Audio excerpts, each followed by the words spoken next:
Good afternoon, everyone, or good morning, depending where you're joining us from. We're so excited that you're here with us this afternoon or morning. And today we will be having a webinar on managing corporate philanthropy in the times of mergers and acquisitions. Hi, everyone, and welcome to today's webinar conversation. We are so glad to have you. As my colleague Manuela shared, we're talking about merging or managing corporate philanthropy in the times of mergers and acquisitions.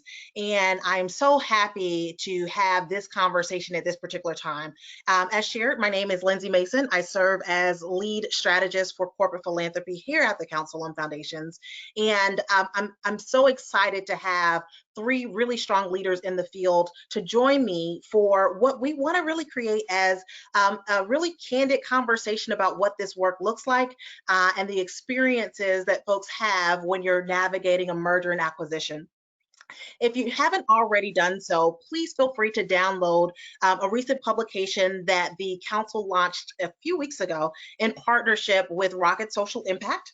And thankfully, everyone who's on the panel has been or was a contributor to this publication. So we're going to dive deeper into what this publication shared, but also just personal experiences, lessons learned, challenges, recommendations for other leaders as you're navigating what is really transition. So feel free to go and visit our website at cof.org, the council's website, and feel free to download this free publication as a resource for you. And just wanted to lift up, we recognize that this is a focus on corporate philanthropy and mergers and acquisitions, but as you'll see in our conversations today, as everyone is kind of navigating what a change in strategy looks like, given COVID-19 and all of the disruption that's come with COVID-19, I think that throughout this conversation, you'll also gather very strong themes around strategy, around shifting your cause areas or the very key issues that you've supported over the years. How do you take that and move forward with something different given the societal issues that are taking place in our country and our world? So with that being said, I'm pushing through a little quickly with this piece, just because I want to make sure you see the resource as an opportunity and a tool for you, but want to make sure that we create space for the conversation with our panelists. And as shared also, there is a comment or a question box. So as we're having conversations, please feel free to drop your questions. And we have a time allocated towards the end of the session towards question and answer that we can engage with the panelists. And if possible, I will try to make sure I also incorporate your questions throughout the conversation. So with that being said, and in the interest of time, I'd love to welcome the panelists who have joined us today. And I'm so excited to, as I shared, highlight them once again. We have Danielle Reyes, counsel at Goodwin. We have Marty Posh, president of Finish Line Youth Foundation. And we have Rich Maori, president of Rocket Social Impact, who will be joining us. And so we're going to just dive into this conversation.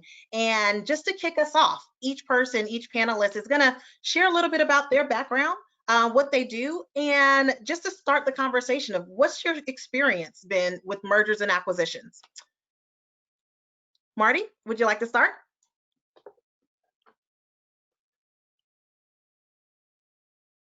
There we go. Yep, we can hear you. Uh-oh. Are you there? Thanks for having me today.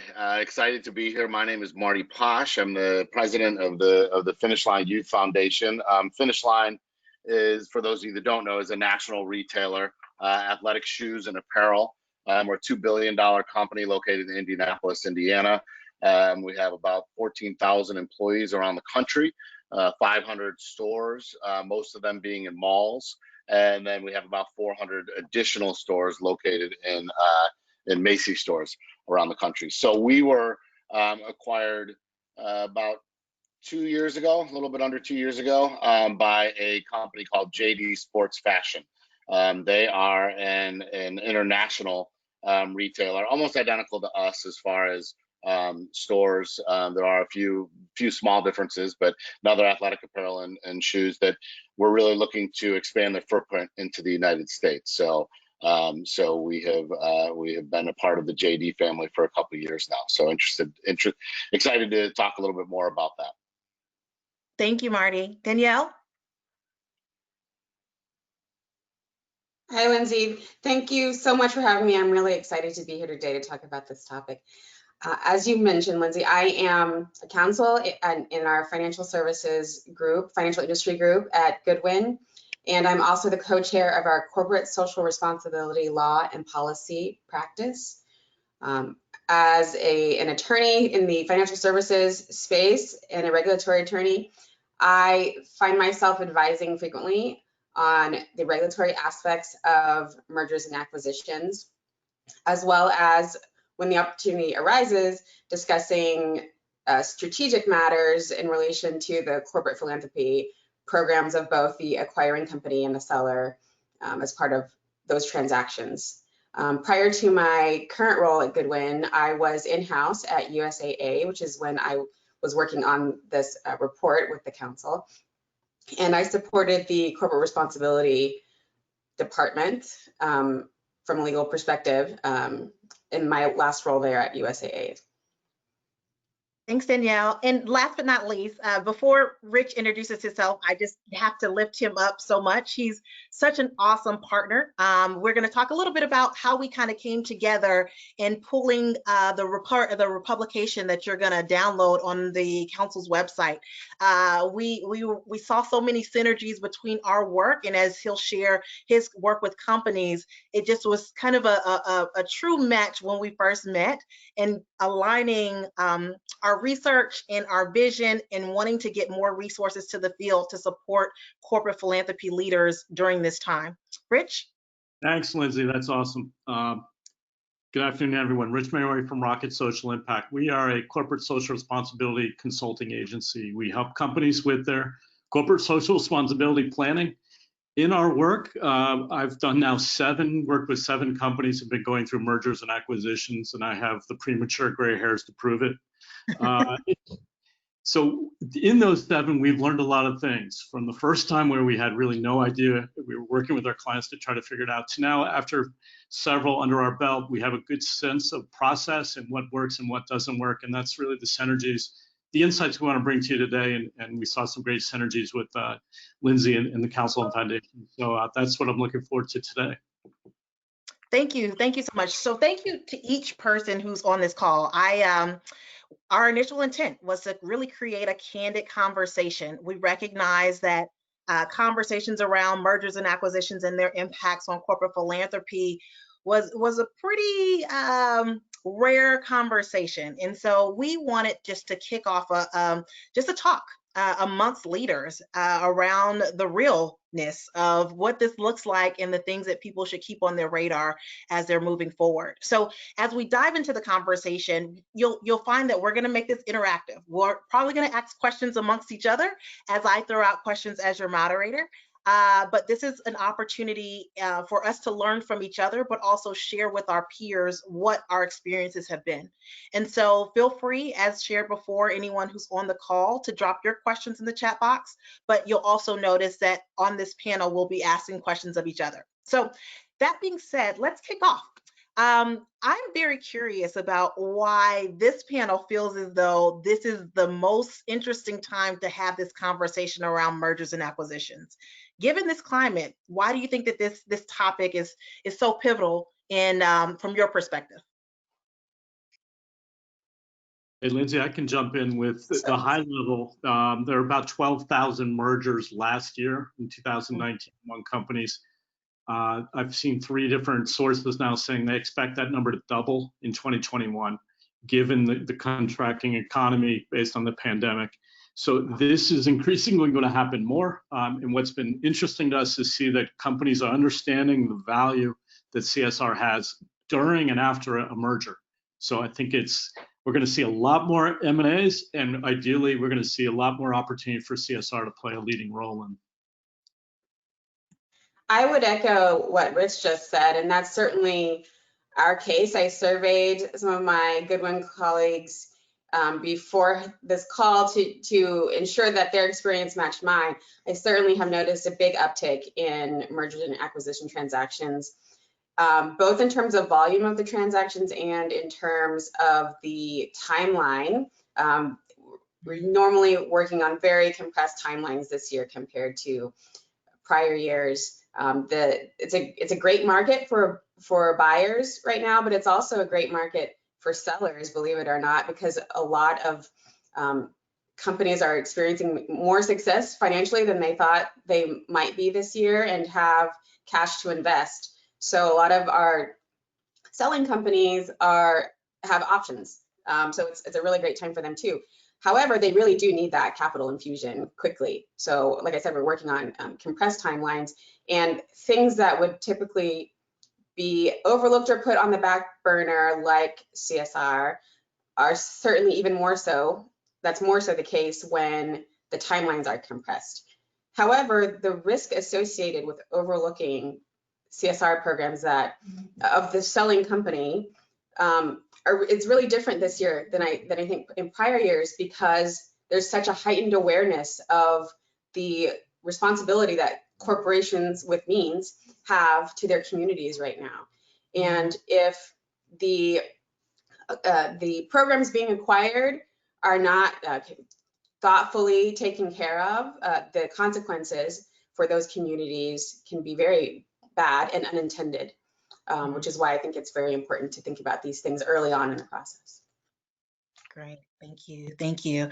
I think that speaks volumes, especially with a lot of the commitments that were made by companies over the summer, and just what 2020 has looked like. You know, everything is up for grabs in terms of change, and so as people look ahead, what does that mean? And I think that this is an interesting space for folks to understand what role corporate philanthropy can play with all of this transition. So before I kind of jump to Marty and his experience, I'd love to also position and throw a question out there about how you see corporate philanthropy, or CSR, or also known as corporate social responsibility, playing a positive role in terms of merger and acquisitions, or M&As, which most people often think are probably more of a bad thing.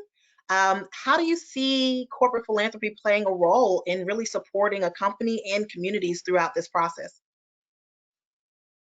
Yeah, I'll go with this one. And, you know, Rich, you and I have talked about this through our process. And in our situation, and I'm sure it's like most, there's a lot of unknowns when you're going through this process. And I mean, from an individual employee perspective, there's a lot of unknowns about jobs. There's a lot of tension. There's a lot of nobody's knowing exactly where we're going, even though everybody's saying all the right things. And philanthropy can really play a good role in kind of bridging the gap during that time and making people understand that the company, that the new way and the new future of the company, that is still important. And so we were very cognizant of the fact that we needed to step up, and we needed to do more events, and not really just making donations, but how can we create those moments that can bring everybody together? There's a lot of talk in silos during situations like this, and so how can you bring everybody together in the world of philanthropy? I think it only helps kind of ease that process, but also we had plenty of people from JD, and from JD is located in the UK, come in as well. And so you're able to kind of bring all those people together in a way that isn't necessarily a town hall or something of that nature. So it really played a good role in helping us through those initial months of the process. Thank you for that. Rich, any thoughts on your end in terms of your work with companies, of how they've been able to leverage their CSR unit or their corporate philanthropy department to really leverage and support a merger or an acquisition, or the change throughout a merger and acquisition? It boils down to three things, Lindsay, that we've found in not just those 7 clients that we work with, but then we also benchmarked about 20 other mergers and acquisitions, ones we didn't work on, but benchmarked them. It comes down to 3 things. The benefits are, one, it helps reinforce culture. So when you have 2 companies merging, in the case of VF and Timberland, for example, Timberland certainly highlighted their philanthropy and their CSR roots as something that was important to them, and something that was important to the new culture of the company. So it helps reinforce and maintain culture. It helps sustain and boost employee morale. As Marty mentioned, we're seeing companies before COVID doing a lot of employee events during a merger as a way to get employees out together, out of the office together, doing some positive things in the community. And then lastly, it does draw some positive news coverage.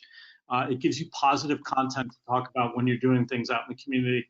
Generally, everything is a negative when it comes to merger and acquisition. The community where you're based, they're feeling anxious because they may leave. Your partners are feeling anxious because you may cut funding. So it became one of the things that you could actually get some good news about. So it's culture, employee morale, and some positive coverage. Thank you. Thank you so much for that. It's interesting. So when we came together and we really blended just our levels of expertise from the council, legal perspective, and from Rocket Social Impact and the work that you've done with communities, or excuse me, companies, as well as the communications piece, we've come up with a 4-step process, right? That's outlined in the publication. As shared, the publication is really to create a roadmap for corporate philanthropy leaders who are navigating a merger and acquisition. And of those steps, in terms of the roadmap, we had a due diligence, like how do you lay the groundwork for this work, or to prepare for such change. We outlined 2, a planning process and landing on what that structure may be for the combined philanthropies. We talked about integration and strategy and how do you actually make this all happen? How do you bring these together? And then last, communication. How do you share your story? That being said, and that's all that's in the publication that we shared, starting with the first part in terms of the due diligence piece, it was listed as the first thing that companies or leadership start to think about from a corporate philanthropy perspective. Danielle, just given your expertise and your experience in the field, can you talk about why this due diligence piece is just so vital? And what should peers really seek out to like pull together when there is a thought or a conversation about a merger or acquisition? Sure. So just like any other aspect of a merger or acquisition, due diligence is one of the most important, if not the most important steps. The due diligence happens before you even decide that you're going to acquire or you want to be acquired. And it's no less important when it comes to the corporate philanthropy programs of both the acquiring company and the seller. There are many things to consider, and I highly recommend that everyone on this call check out the report, especially pages 17 and 18, for an overview of what's important to consider for due diligence. But some specific things that I would call out are just figuring out what the programs look like. What do the 2 programs look like? You might have a very formal program on the one hand and a less formal program on the other hand.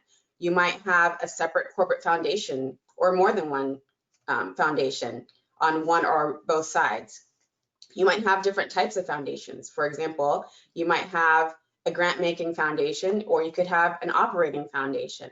And each of those organizations could have its own commitments, and they might be multi-year commitments. So one of the grant-making foundation might have a multi-year grant commitment to an organization that perhaps the acquirer is not familiar with or doesn't necessarily want to support. And an operating foundation might be a vendor itself and might be providing services and have multi-year commitments. So all of those things are very important to talk about as early as possible in the process so that all of the decision makers can be aligned on what the strategy will be to either continue or discontinue or alter all of those programs. Also, the foundations are different from other types of corporate entities in that the acquirer doesn't necessarily get to acquire the foundation and run it like it wants to. It will have a board of trustees or some similar type of governing body that is really the decision-making body. And in theory, it could decide to continue separate from whatever sponsoring for-profit entity it's aligned to. That may or may not be realistic depending on who the trustees are. If they're all employees of one or the other of the companies, then they probably will do whatever their bosses tell them to do. But there are corporate foundations that have independent trustees, and they could make a different decision. All of those things are, like I said, very important to talk about early on, because some of the consequences of not doing that could be unintended and negative. For example, a source of funds. And I'm really interested to hear Marty's perspective on this, given that he did experience a situation where the acquiring company decided not to continue one of the main sources of funding for the foundation. And there may have been a sort of meeting of the minds at some point during the process that that funding would be replaced. But if you don't make that decision early on, you might find yourself lacking in funding and not really knowing where it will come from later.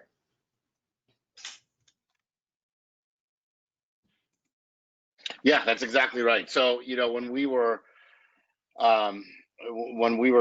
getting acquired, there were conversations that came about where I was fortunate enough that our CFO, who was directly involved in all of these conversations from the beginning, was the chair of my board for the foundation. So he was, you know, directly involved in making sure that our foundation, meaning Finish Lines, was protected and was at the table to explain how important it was culturally to the United States. You know, there are different ways that philanthropy is approached between the UK and the United States. So it was an interesting time. Once we kind of got word that this was happening, I did sit down immediately with him, as well as other leadership, to make sure that we talked through what was going to be happening with the foundation, and what was going to be what the JD Foundation was like, where there were similarities and where there were differences, and what were the expectations. Were those expectations that we were going to combine our philanthropy?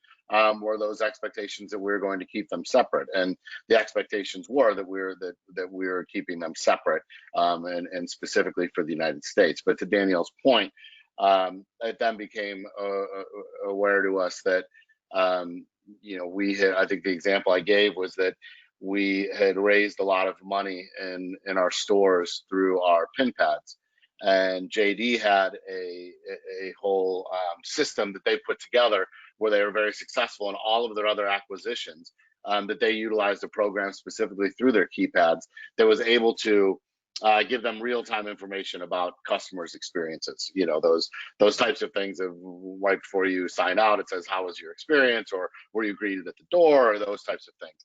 And that was very important to them as they were, you know, acquiring Finish Line, for them to be able to see real-time data on what stores were working, what stores weren't. And so we had to have those conversations about that we were going to be losing what pretty much was amounted to about a third of the money that we had coming in on an annual basis. And our CEO from JD Sports was very clear that this was a business decision, and that we would work together to find a way to bring that money back. And I had to take a leap of faith, you know, and understand that this was an essential part of the acquisition for them to see success in the stores, and that I needed to work with our CEO in a way that he was going to find something that he was very excited about to help raise funds for the stores. And so we're in the process of you know, rolling some of those initiatives out right now. And now I can sit here and say that there's nothing better than having a fundraising idea that is your CEO's idea, to make sure that it's successful. So so we're definitely happy moving forward. But it was a challenge. I mean, those are big hits, and those are big conversations. And to Danielle's point, yeah, it would have been great to have those conversations earlier, to be able to understand that was coming. Unfortunately, in this situation, neither side really kind of took that next step to realize that A, B, and C, like D, was going to affect the foundation. And so it is important to make sure that you are at that table personally. Yeah, you actually bring up a couple of different points, Marty. One, I think it's very interesting or fascinating that it was not only two US-based companies, it's a US and a global company, right, coming together and figuring this out. Also, the opportunity or the the space you had to have these real conversations early on with your CEO is a privilege, right? And so, Right. like, how do you kind of lift it up when you're trying to even get this information on the radar? That kind of comes up for me, and then often realizing that corporate philanthropy is not even on the table when merger and acquisition conversations start happening.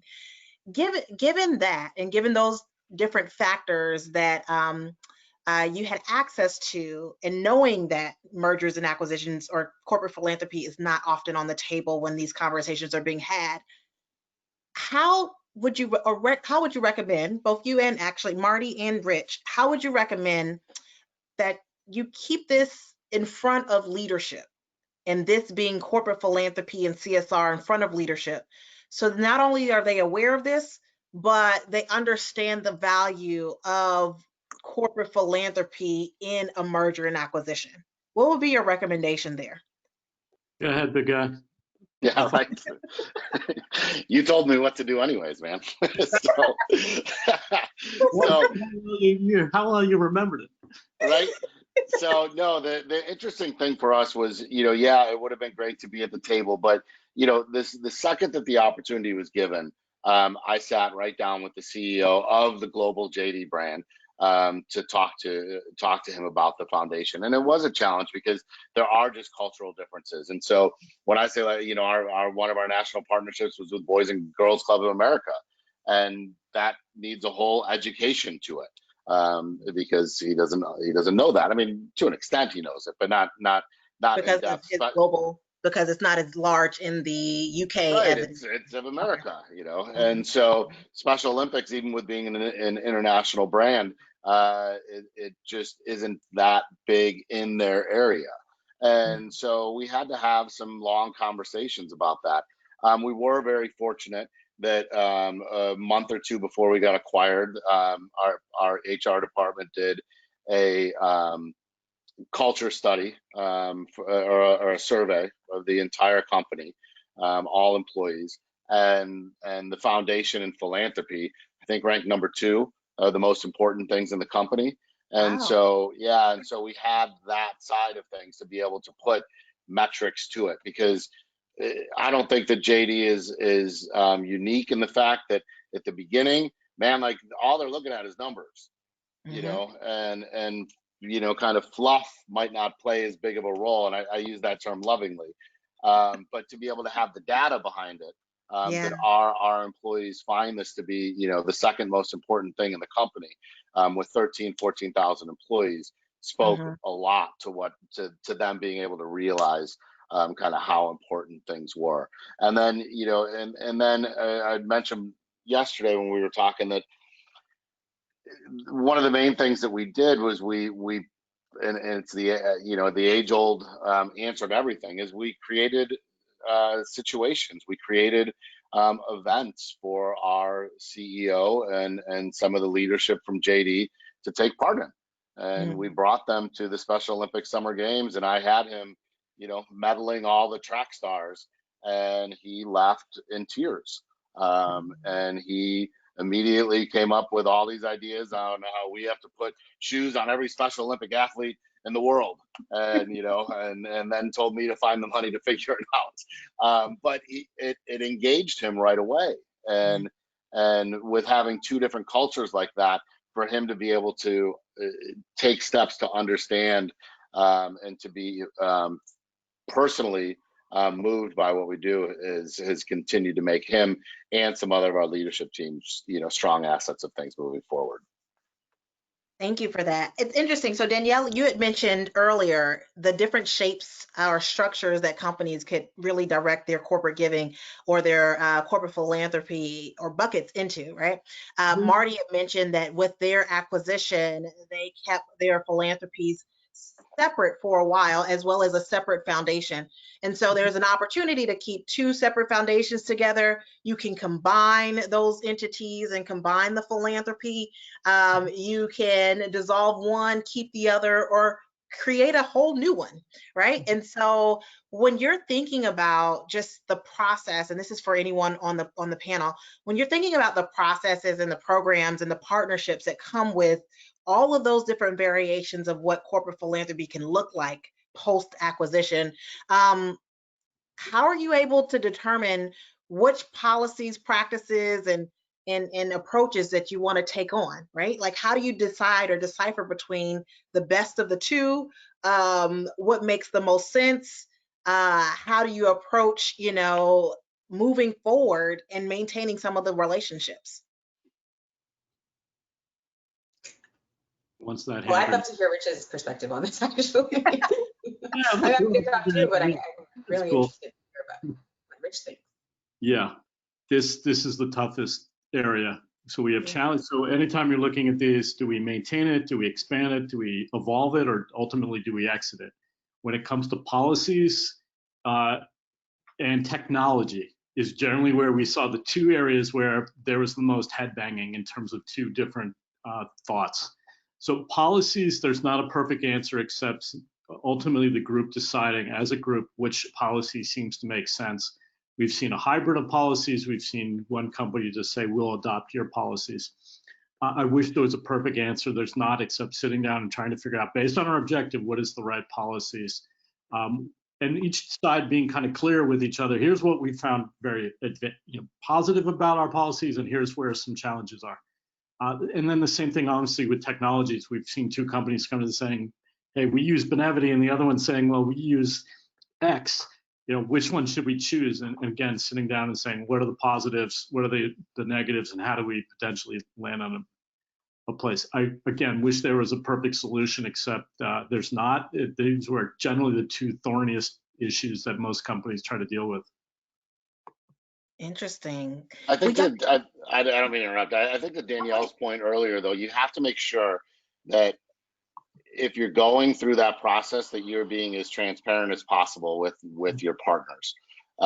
Even if that transparency is, we're not really sure what's going on just yet, type of thing, because you can't have partners of yours either on a local or a national level just thinking that your seven-figure gift is going to continue when it really can change, within 3 or 4 meetings, and so that's a big part of things, because to Rich's point earlier, when mergers or acquisitions like this, when it happened at Finish Line, our headquarters are in a very very challenging part of Indianapolis. We're a big supporter of everything that goes on the Far East Side, and people got immediately very nervous on a lot of levels, on a job creation level, on a philanthropy level, and so we had to, make sure I did a little bit of a roadshow to, calm everybody down, but on the same level, just kind of tell them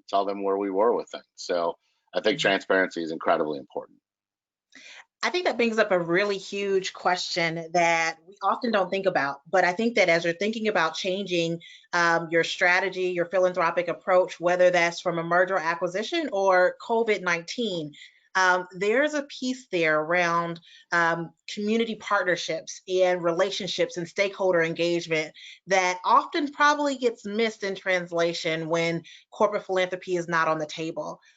So I'd love to take the next couple of minutes just to dive into this a little bit more and understand how, Marty, from your point of view, how you manage the stakeholder relationships, but also Rich, from your point of view, what are those steps taken to kind of mitigate risk and sunset programs, these legacy programs that may not fit anymore, right? How do you do all of that while maintaining, the goodwill in your community or in the geography that you're really targeting?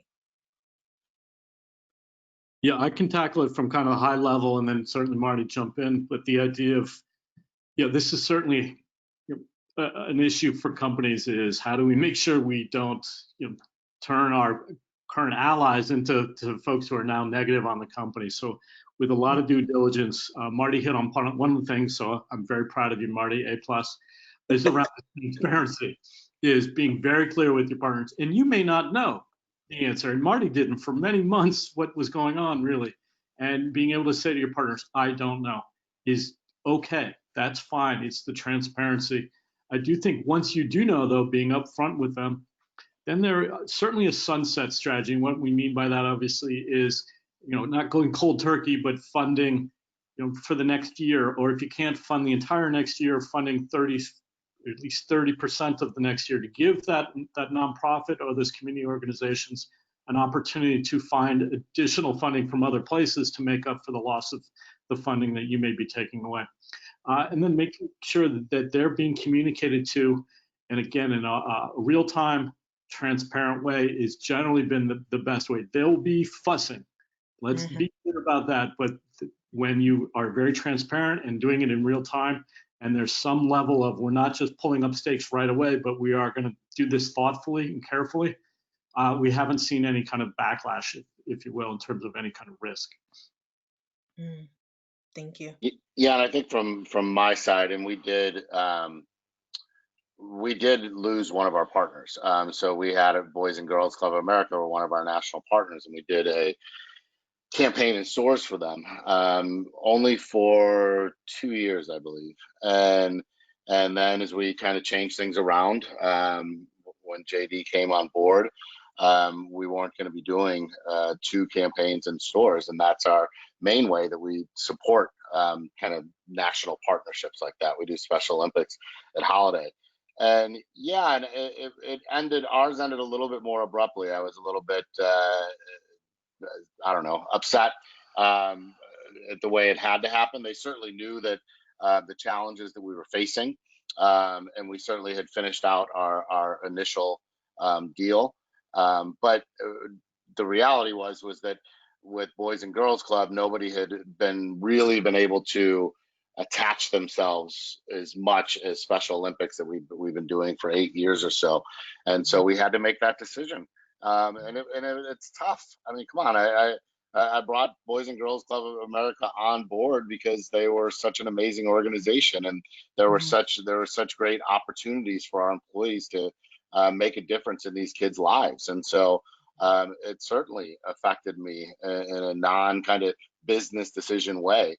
I was proud of how the company was going to step up and help these kids, but the decision had to be made. I'll tell you, the hardest thing to do was to kind of stand your ground, and not throw out like little nuggets of hope, like, well, we'll get back to you, we'll see how things go, type of thing, because I wanted to remain honest that as we sit here, that this is not the way that the foundation is going moving forward. And luckily, even in 2 years, I mean, I had such a great relationship with Chad and some of the other people there that they did understand. But those are tough conversations, because you're joining forces with them for a reason to help communities, and now you're having to pull away, and that hurts. Yeah. I think that's interesting. So for something that's never oftentimes not on the table in terms of corporate philanthropy and the impact that it has, or the impact on it from mergers and acquisitions, it affects relationships, it affects systems, it affects the community, it affects your approach going into other conversations and stakeholder groups. I'd be curious, as we think about not only the corporate sector, but also just the broader sector of other funders and other grantees, given the transition, what would you want nonprofits to understand as you're trying to maneuver through these tough decisions and kind of grow and reshape your philanthropy, to be quite honest with you? Because I think that folks on the call are coming from different angles in terms of how they're giving, how their structure is similar to Daniela's point, but also the different funder types. You got community foundations, you got private foundations or independent foundations.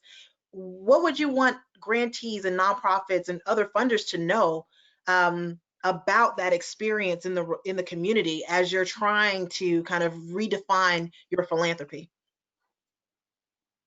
That's a pretty broad question. So I can weigh in just based on my past experience, less so on my experience currently, but past experience. I think not only in merger and acquisition scenarios, but also just when a funder decides to change their strategy or their focus. So, I think the industry as a whole is moving toward a more focused strategy rather than the peanut butter spread or popcorn or whatever food analogy you want to use, where everybody gets a little bit of money and they want to make more of an impact on a specific area. I think being very clear about what the new strategy is going to be whenever you know that. Like you might not know that for a while, but as soon as you know it, communicating that, because some recipients are going to be able to find other sources of funding, and some grant recipients are going to be able to change their programs to match your strategy potentially. So giving them the opportunity to do that, because you're providing them with clear information, I think is really important. Thank you for that. Prior to us going into just a couple of question and answer, Rich, did you say something? Did I miss something? No, I didn't say anything. Okay. Except amen. Nice job. So prior to us diving into some of the questions, because we got a couple of scenarios here in terms of companies who've had a certain layout in terms of their merger or acquisition, I'm curious in us kind of closing out this session, and thank you so much for just raising some of the issues that are transferable to folks who are doing new strategies or managing a merger or acquisition. I'm curious to know what are 2 to 4, maybe 2 to 3, things that other corporate philanthropy leaders should prioritize as they embark on a merger or acquisition or navigate one. This can be some challenges that you've incurred or some just recommendations from lessons learned. Well, I can start. Go ahead, Danielle, you're good. I just want to say, and I'm going to have 2, so you can have an extra one, Marty. And one of these I said early on, I'm just going to foot stomp this. The earlier, the better. You know, don't leave this to after the transaction has closed completely, and then you're like, okay, what are we going to do with this philanthropy program? That's not going to be good for the employees. It's not going to be good for the grant recipients, and it won't be ultimately good for your PR efforts either if you do it that way, I think. And the other one is when you're getting your legal support, I think that a lot of emphasis is put on the experience of the transactional team, but it is most efficient if you're going to engage outside counsel to engage a firm that has experience both on the transactional side and in the corporate philanthropy space, rather than having to get 2 completely different firms up to speed in both the different areas. So that's a recommendation. Thank you. That's a great one. Thanks. Yeah, I agree. I think, you know, where I had made, you know, a mistake at the beginning was exactly to that point, was not, you know, I was lucky that our CFO was at the table, but I wasn't at the table. And so there were misses there, even though in the grand scheme of things, the foundation was at the table, but certainly not at the level that the president of the foundation would have, both in explaining and also in a protecting type of way. I was fortunate along the way. You know, we had two of the main board members of JD Sports International were huge supporters of Special Olympics, and so they were able to speak up. So there were just, you know, some kind of fortunate things along the way. But I think that when you have these mergers, it's essential to have some understanding that you could actually learn something from this. Lo and behold, the other company might actually be doing something better than you. And I know it's tough to swallow, but you know, not every acquired foundation of a company is doing things perfectly. And so it's having those honest conversations about what is best for the new company moving forward. And you have to look, you know, inward on that too. So I think, you know, I think I use the example that, you know, when we were acquired, we were obviously acquired for a reason. But if you asked every single head of every single department of Finish Line, they weren't the ones that were having any issues. And if no one was having issues and everybody was doing their job perfectly, then we probably wouldn't have been acquired. So, you know, so you have to have some grace. You have to have some understanding that there are ways to make the new company better, and part of philanthropy might be part of that. Yeah, that's great. Thank you so much. One of the things that for us. Oh, sorry, Rich.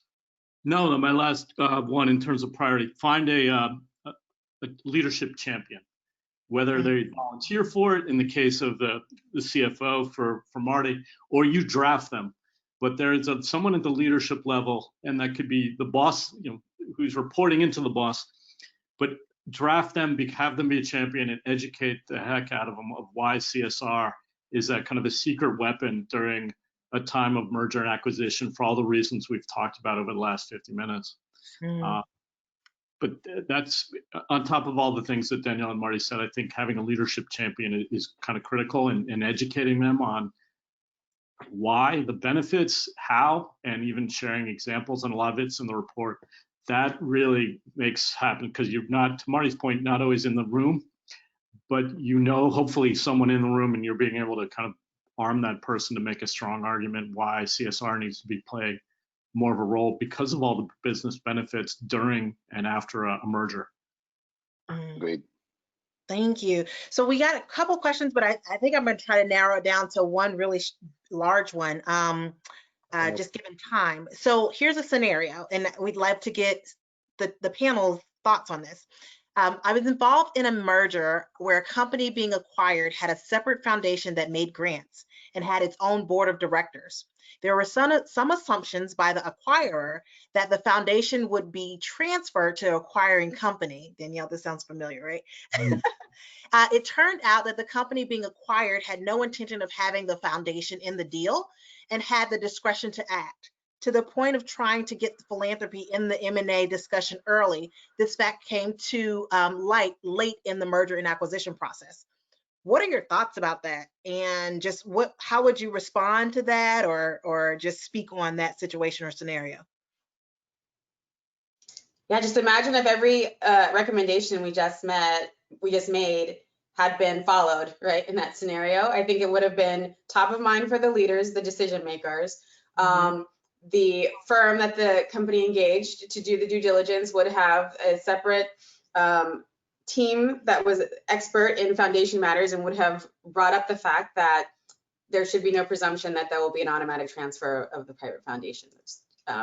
So they could have dealt with that early on, and that's part of the other kind of monetary discussions, as well as other strategic decisions by the people leading the transaction at that time. I mean, it's a perfect example of why these conversations should happen early on. Yeah, and the assumption that acquiring a company means also acquiring its foundation. Right, right. I think that's a very common discussion, and it's another reason why it's great to have top C-suite level decision makers involved with the philanthropy program in normal times, right? Because they will, as part of their responsibilities, they will be educated on such things, hopefully, so that even if they don't want to involve the other leaders in the philanthropy group early on, at least they will be aware of that fact and be able to correct the others that they're dealing with in their assumption. And just so we're clear, you cannot automatically acquire a foundation. It's not automatic, correct? Okay. You have to proactively do things to make that happen. Gotcha. Thank you. Thank you for that clarity. Any other thoughts about that scenario, or any parting words? We have about 5 minutes left. Any parting words that you would have for your peers who are embarking on this, going through a change of a new strategy now with COVID-19 as a result of COVID-19, or who may have this come up in the future or try to navigate it in the upcoming year? Any parting words or aha moments that you would love to leave with them? Buckle up. It's not easy. But again, all the things we've talked about, ideally finding leadership champion, educating, finding other allies, HR, communication, employee resource groups, all of them can be kind of validators to the power of CSR, even during and after a merger. So finding allies are also important, because you can make a powerful kind of statement when you're showing kind of all the routes that CSR has taken within a company. So it's not easy. There are resources now, and more folks are going through this now than say 5 years ago. And CSR increasingly becomes something that employees and consumers expect, want, and will reward a company when they're doing it well. So there's a reason CSR should be more upfront in current conversation. The key is finding some leadership champions to help getting them educated and getting them to fight for you to have a place at the table, so then you can talk with your counterpoint at the other company as you try to figure out what the new strategy is going to look like in a combined company. Great, thank you. And I would echo that, and just to make a more specific recommendation, look at, if you're talking about a corporate foundation, look at your board of trustees or whatever equivalent you have. And if there is not a C-suite level board member or trustee, see if you can get one. Even if you don't think that you will be acquired anytime soon, it's important for other reasons too. But without that insider knowledge, you probably will not find out about a merger acquisition until it's complete or near completion. Thank you, thank you. Good Yeah, point. I think it's important to make sure that out of the gate that you are taking the leadership role here and sitting at the table to figure out what this is all going to look like. Because the reality too is, you know, our acquisition or when we were acquired, I mean, our relationship as a new JD company is fantastic. Things are really moving in the right direction. They weren't that way for a good 6 months or so, but things are really going well, and it's been a blessing to be a part of it. But along with that, you know, you have to stand up and you have to be the one that is looking out for the philanthropy of this new company. I mean, my goal is still, I mean, it's, you know, it's taken a little bit of a halt because my meetings are now from my bedroom, but you know, I mean, my overall goal is to, you know, run philanthropy for an international company. And to continue to prove to them how important philanthropy is, and continue to take on those roles around the world. And that isn't going to be just given to me. And so standing up at the beginning and putting these things in place, like we've been talking about, you know, shows true leadership inside or outside of philanthropy. So I would encourage everybody to just stand up and fight for it. It's good.